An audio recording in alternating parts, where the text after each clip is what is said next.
wabarakatuh. Saya ucapkan terima kasih buat siswa-siswa saya dan bagaimana keadaannya pada pagi hari ini? Pastinya baik ya, alhamdulillah. Akhiri pada pertemuan kali ini saya akan menjelaskan tentang standar penerangan listrik praktis menurut PUIL 2011. Di mana ada yang sudah tahu apa itu PUIL? Ya. Oke, maka kita akan menjelaskan untuk lagi apa itu PUIL ya. Di mana ada pun tujuan dan ruang lingkup di mana PUIL 2011, di mana itu mencakup dua, di mana keamanan dan efisiensi. Di mana tujuan utama dari PUIL itu untuk melindungi orang, misalnya untuk properti dan lingkungan dari bahaya listrik. Yang kedua itu efisiensinya, di mana untuk meningkatkan efisiensi energi dalam instalasi listrik, di mana hal ini mencakup sistem penerangan. Yang kedua, ada pun persyaratan umum instalasi listrik.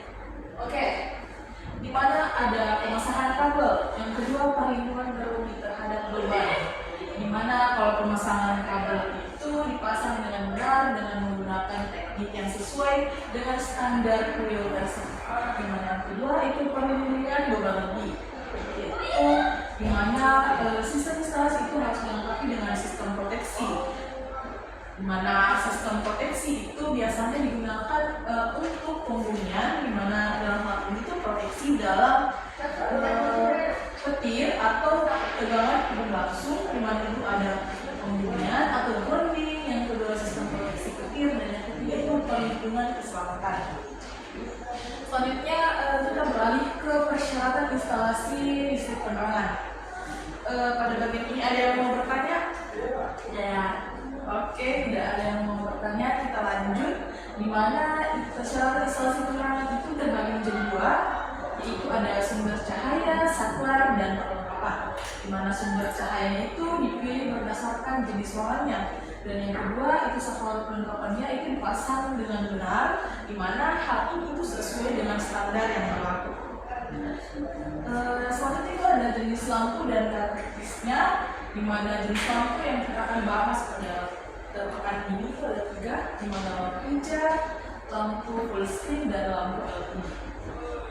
Selanjutnya penempatan titik lampu. Penempatan titik lampu itu perlengkapan fungsi ruang seperti kamar tidur. Selanjutnya ketinggian dan jaraknya.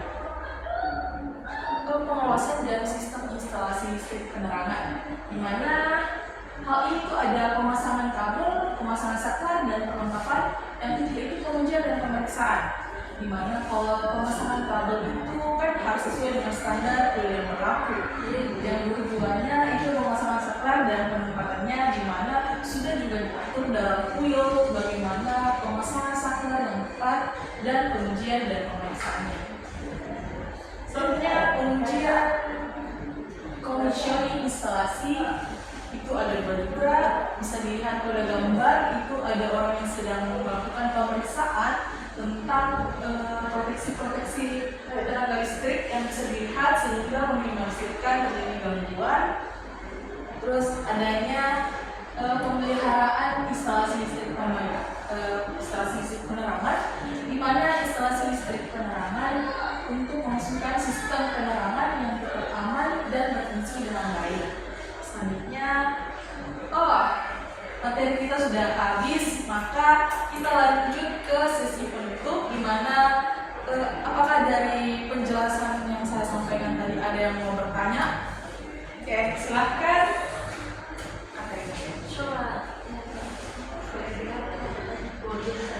Oke. Coba apa perbedaan dengan pengujian dan commissioning? Terima kasih atas pertanyaan Katrina Seri tentang apa sih perbedaan pengujian dan commissioning. Di mana commissioning ini itu artinya adalah penugasan, di mana kalau misalnya pengujian itu pastinya kan dalam PUIL itu sudah dijelaskan bagaimana jika peralatan instalasi listrik yang rusak maka harus diuji setiap beberapa tahun sekali sehingga keandalannya masih tetap terjaga. Di mana penugasan ini kita mengarahkan orang yang tepat untuk melakukan pengujian. Jadi yang pertama itu melakukan pengujian, yang kedua itu penugasan oleh orang yang terima kasih atas pertanyaan Kak Nasari. Kita boleh memberikan aplaus. Selanjutnya kita masuk ke sesi penutup.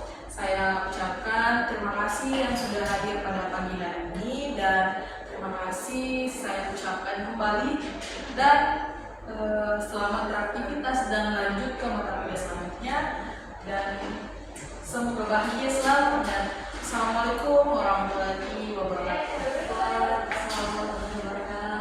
Terima kasih. Sama-sama. Baik, Assalamualaikum warahmatullahi wabarakatuh. Apa kabar? Di sini kita akan melanjutkan pembelajaran kita dengan membahas memahami penerangan listrik satu fasa.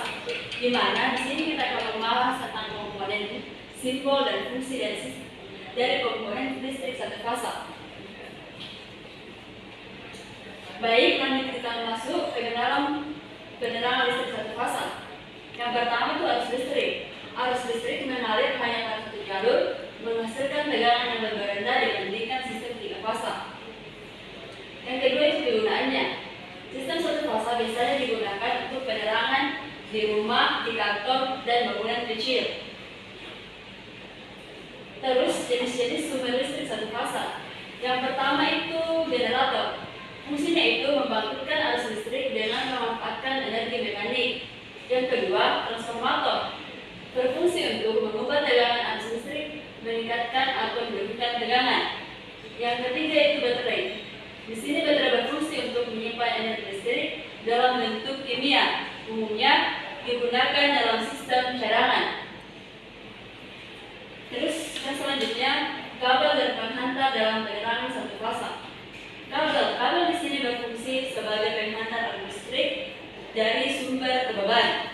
Yang kedua itu kabel ground.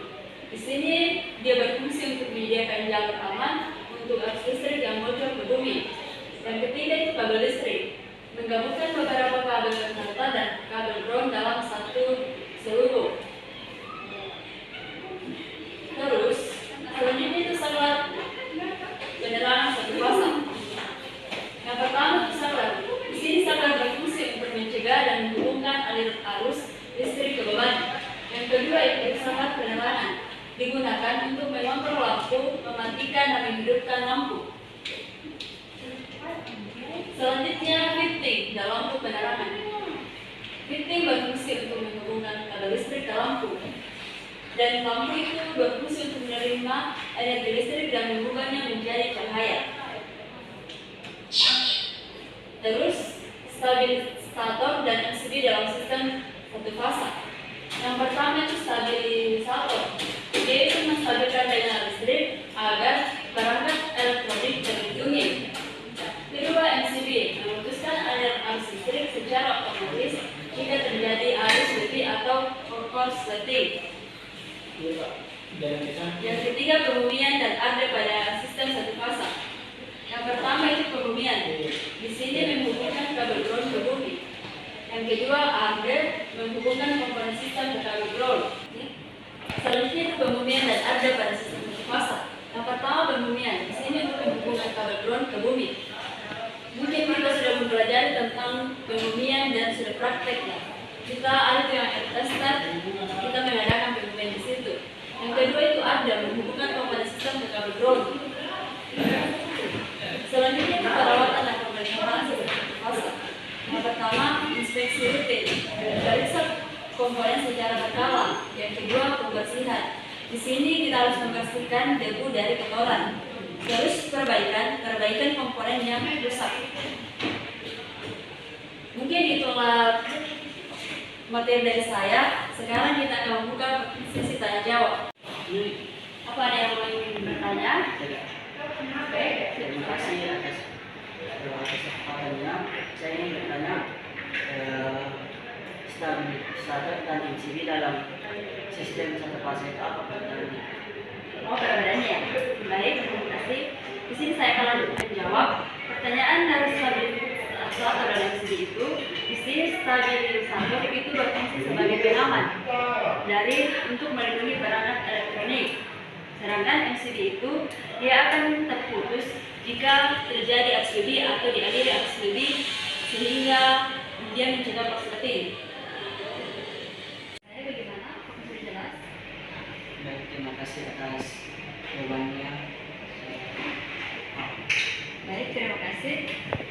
itulah materi dari kita.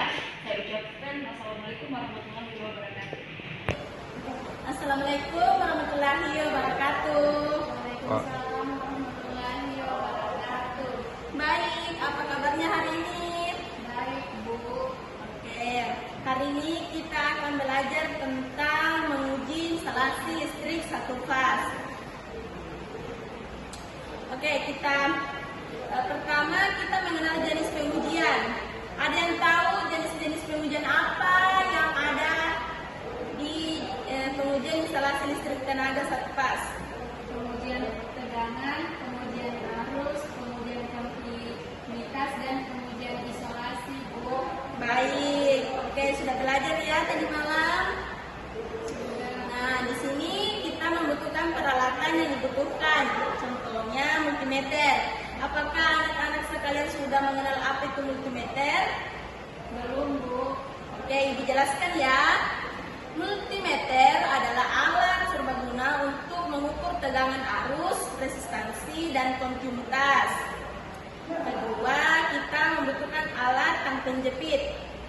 Ada yang tahu apa itu tang penjepit? Untuk memotong kabel. Oke, baik.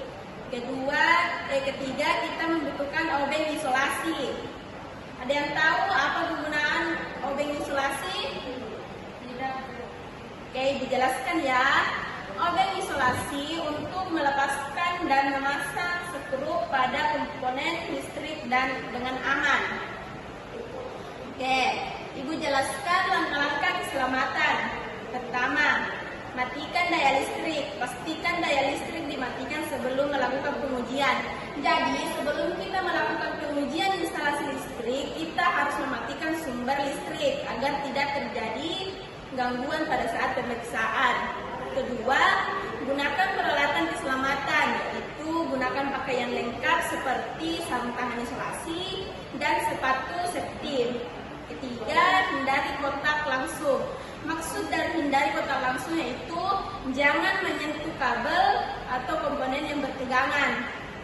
Keempat, periksa kondisi kabel, yaitu pastikan kabel tidak rusak atau terkelupas sebelum melakukan pengujian. Nah, ada yang tahu cara menggunakan multimeter? Oke, di sini Ibu akan menjelaskan menggunakan multimeter yaitu untuk mengukur pengujian tegangan. Atau multimeter pada pengaturan tegangan AC atau volt.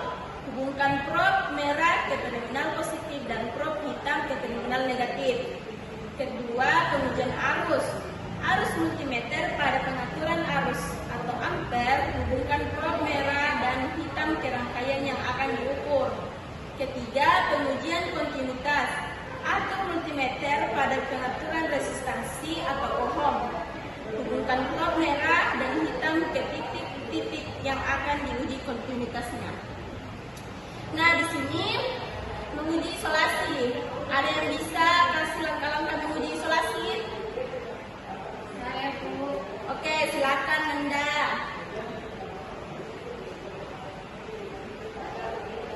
Yang pertama, siapkan alat. Gunakan meter untuk mengukur resistansi isolasi. Yang kedua, hubungkan alat. Hubungkan satu troublemaker ke kabel dan kabel lain ke ground. Yang ketiga, baca hasilnya. Baca nilai resistansi isolasi yang ditampilkan pada meter. Baik, terima kasih, jawabannya sudah cukup ya. Nah, kita masuk di kesimpulan untuk materi hari ini. Dengan mengikuti langkah-langkah pengujian instalasi listrik yang tepat, kita dapat memastikan bahwa instalasi listrik satu fas aman dan berfungsi dengan baik. Kita dapat melakukan pengujian secara berkala untuk menjaga keamanan dan keandalan sistem listrik tenaga Anda. Mungkin itu saja yang Ibu bisa sampaikan pada hari ini. Mungkin bisa belajar di rumah. Untuk yang lainnya, Ibu ucapkan terima kasih. Assalamualaikum warahmatullahi wabarakatuh. Waalaikumsalam warahmatullahi wabarakatuh. Assalamualaikum warahmatullahi wabarakatuh. Waalaikumsalam warahmatullahi wabarakatuh. Bagaimana kabarnya hari ini? Baik. Baik. kita langsung saja masuk di materi pembelajaran kita hari ini. Yang pertama itu pengenalan alat dan bahan instalasi listrik satu fasa. Di sini kita akan menjelajahi berbagai alat dan bahan yang digunakan dalam instalasi listrik satu fasa. Materi ini dirancang untuk memberikan pengetahuan dasar dan pemahaman tentang komponen penting dalam instalasi listrik. Ada yang pernah dengar atau ada yang tahu apa itu listrik satu fasa? Ya, silahkan. Listrik satu fasa adalah sistem listrik yang menggunakan satu kabel bertegangan dan satu kabel netral. Ya, jadi gitu ya. Listrik satu fasa itu yaitu sistem listrik yang menggunakan satu kabel bertegangan dan satu kabel netral. Sistem ini umumnya digunakan untuk instalasi rumah tangga, kantor, dan berbagai aplikasi komersial lainnya. Adapun komponen-komponen dasar instalasi listrik satu fasa yang mana diantaranya ada kabel listrik, saklar otomatis atau MCB, dan kotak kontak. Ada yang bisa sebut contoh jenis kabelnya? Ya, Jenis kabelnya yaitu kabel EGA, kabel NYM, kabel SWA, dan kabel SRP. Ya, jadi ukuran kabel itu ditentukan berdasarkan kapasitas arus yang dibutuhkan. Begitupun dengan warna kabelnya menunjukkan fungsi masing-masing. Misalnya merah itu menunjukkan kabel fasa dan untuk warna biru menunjukkan kabel netral. Adapun saklar listrik itu terbagi antara saklar tunggal, saklar seri. Di mana saklar tunggal itu paling umum digunakan untuk menghidupkan dan mematikan peralatan, dan saklar seri digunakan untuk putaran untuk mengontrol aliran listrik. Ada yang tahu fungsi dari saklar otomatis atau MCB? Ya, silahkan. Fungsinya yaitu melindungi sirkuit dari kelebihan beban dan arus pendek. Ya, jadi fungsinya untuk melindungi sirkuit dari kelebihan beban dan arus pendek, betul ya. Jadi cara kerjanya itu memutuskan aliran listrik saat terjadi arus yang berlebihan. Adapun kotak kontak, jenis kotak kontak tersedia dalam berbagai ukuran dan bahan. Fungsinya untuk tempat yang aman untuk menghubungkan kabel listrik. Ada yang tahu apa itu meteran listrik? Meteran listrik yaitu mengukur penggunaan listrik. Ya, jadi meteran listrik itu terbagi dari dua jenis, ada meteran analog dan digital. Adapun alat ukur listrik yang terdiri dari multimeter, klameter, dan voltage tester. Multimeter untuk mengukur tegangan, arus, dan resistansi, sedangkan klameter mengukur arus listrik tanpa memutus sirkuit, dan voltage tester mendeteksi kabel keberadaan tegangan listrik. Adapun perencanaan dan pemasangan instalasi listrik satu fasa. Untuk perencanaannya terbagi dari tiga, yaitu perencanaan, pemasangan, dan pengujian. Perencanaan itu membuat diagram instalasi listrik, sedangkan pemasangannya menjalankan kabel dan memasang komponen. Setelah itu melakukan pengujian, memastikan instalasi aman dan berfungsi dengan baik. Itu saja pembelajaran kita hari ini. Sekian, Assalamualaikum warahmatullahi wabarakatuh. Waalaikumsalam warahmatullahi wabarakatuh. Assalamualaikum warahmatullahi wabarakatuh. Waalaikumsalam warahmatullahi wabarakatuh. Bagaimana kabarnya hari ini? Baik. Ya, kita akan belajar panduan pemasangan instalasi penerangan listrik satu fasa. Dan persiapan untuk sebelum memulai pemasangan itu alat dan bahan. Siapkan semua alat dan bahan yang diperlukan seperti obeng, tang, isolasi, kabel, dan saklar. Ya, ada yang tahu komponen apa saja yang digunakan saat pemasangan instalasi listrik? Saya Pak. Jenis-jenis kabel yaitu kabel NDA. Kedua saklar, ketiga stop kontak. Ya, pemasangan saklar dan stop kontak. Yang pertama itu pastikan saklar dan stop kontak terpasang dengan benar dan aman di kontaknya.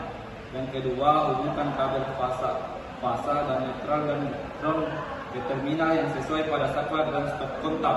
Yang ketiga itu pastikan semua koneksi terisolasi dengan baik untuk mencegah korsleting.